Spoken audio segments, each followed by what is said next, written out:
Senator from Iowa. Mr. President, in this country we are so blessed to call home, every woman, no matter their background, like growing up on a small farm in Iowa, can be the next first. After serving in the United States Army Reserves and the Iowa Army National Guard, a historically male field, I became the first female combat veteran elected to serve in the United States Senate.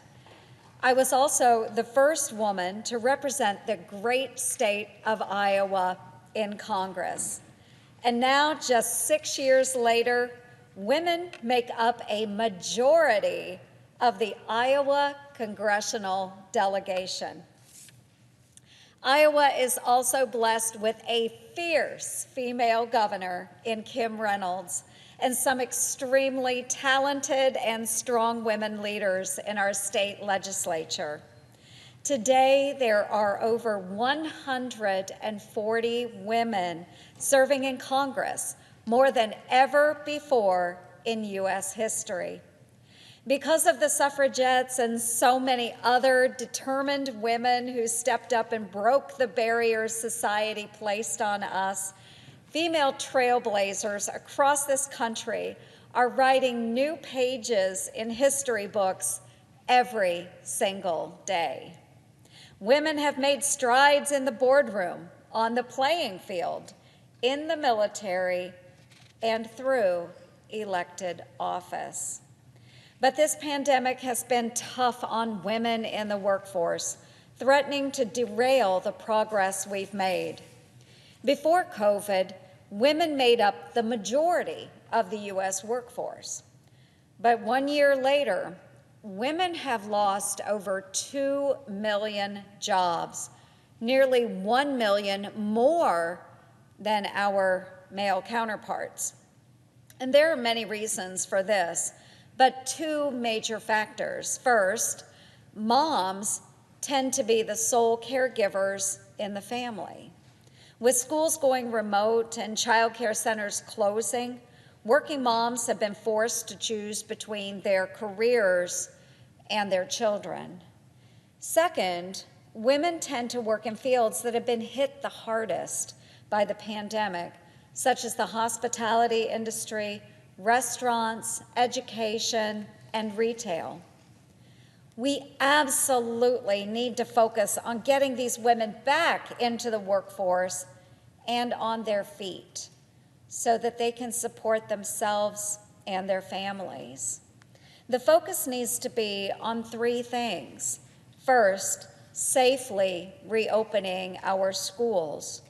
Two, expanding access to childcare, which I've worked with the presiding officer on, thank you very much, and producing, distributing, and administering the vaccine as quickly as possible so folks can get back to work safely.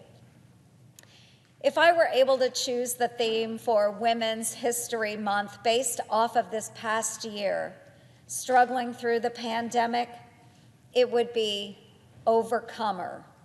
Woman to woman, we all, no matter what we do, are overcomers by nature. Moms, you overcome so much every single day when you work tirelessly at the thankless and never-ending job of caring for your children and for your families. You have the one and only job that you cannot simply clock out of, especially this year, when many of you had to balance being a teacher for the first time in your life. Women in the workforce, you overcome stereotypes daily and have continued to smash glass ceilings and set new standards in corporate America. Your resilience and strength alongside our historic women's rights heroes continue to shape a bright future for all young girls across this country. In honor of Women's History Month, I challenge everyone to remember the sacrifices it took to secure the freedoms and opportunities us women enjoy today, and continue to build on these opportunities for the next generation. Whether that's in your local community or state or federal government, we are a better nation because of the contributions of women in all walks of life, in all fields of service, and in both chambers of Congress.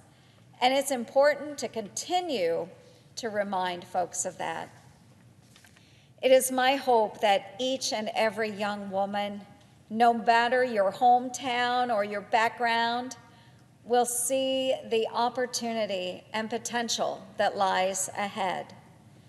Many of us have heard this really outdated quote, "Act like a lady, but think like a man." Well, I think history has proven that instead we should say, act like a woman and think like a woman, because we are powerful, we are fearless, and we are smart, and we are strong just the way we are. Thank you, Madam President.